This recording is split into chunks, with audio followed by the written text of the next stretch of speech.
खालिद बिन वलीद को सुना होगा, बतले जलील, सिपह सालार इस्लाम, सैफुल्लाहिल मसलूल, रसूलुल्लाह के वो चहेते सहाबी जिसको खुद मेरे आका ने अल्लाह की तलवार कहा।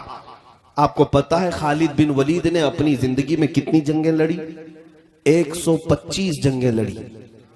125 जंगें। तुम उतना खेले भी नहीं होगे मैदान में, वो जंगों में शिरकत कर चुके हैं। जंग का मतलब समझते हो? जान हथेली पर लेकर जाना, कब कहां से तीर आ जाए, कब कहां से तलवार चल पड़े और गर्दन कट जाए।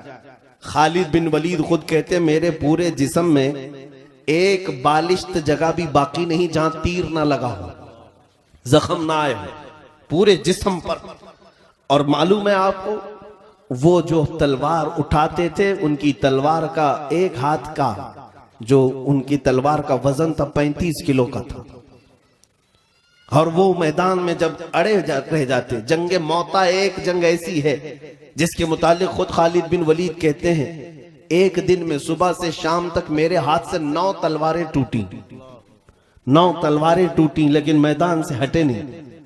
उस खालिद बिन वलीद की बात कर रहा हूं जिसने जिंदगी में 125 जंगें लड़ी और कभी शिकस्त नहीं खाई, कभी शिकस्त नहीं खाई, हमेशा फतह और परचम इस्लाम लहरा कर आते रहे। एक जंग में उनके साथ एक मामला हुआ, उनकी टोपी, उनका अमामा मैदान में गिर गया। लड़ते लड़ते 4 बड़े बड़े पहलवान उनके सर पर सवार थे, दुश्मनान इस्लाम। तलवार गर्दन के करीब थी, लेकिन खालिद बिन वलीद ने उस तलवार की तरफ जरा बराबर नजर नहीं की, तवज्जो नहीं किया। अपने अमामा उठाने और अपनी टोपी उठाने के लिए चल पड़े। जंग के मैदान में कोई गर्दन पर तलवार लेकर खड़ा हो, अपना डिफेंस करना चाहिए, अपना बचने की रास्ते देखने चाहिए, ना कि टोपी कपड़ा चप्पल देखें।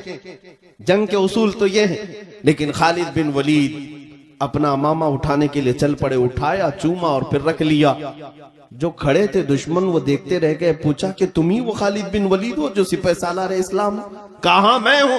कहा ये ऐसी हरकत तुमने आज की, एक आम फौजी भी नहीं करता ऐसी हरकत, आम सिपाही भी नहीं करता। ऐन जंग के वक्त जब दुश्मन तुम्हारे सर पर खड़ा हो, तुम अपनी टोपी उठाने जा रहे हो, अपने अमामा उठाने जा रहे हो। खालिद बिन वलीद ने कहा नादानो, तुम समझते नहीं, ये मेरे लिए सिर्फ टोपी नहीं है, ये मेरा सिर्फ अमामा नहीं। तुम क्या समझते हो? तुम क्या समझते हो कि खालिद बिन वलीद ने बेवकूफी की?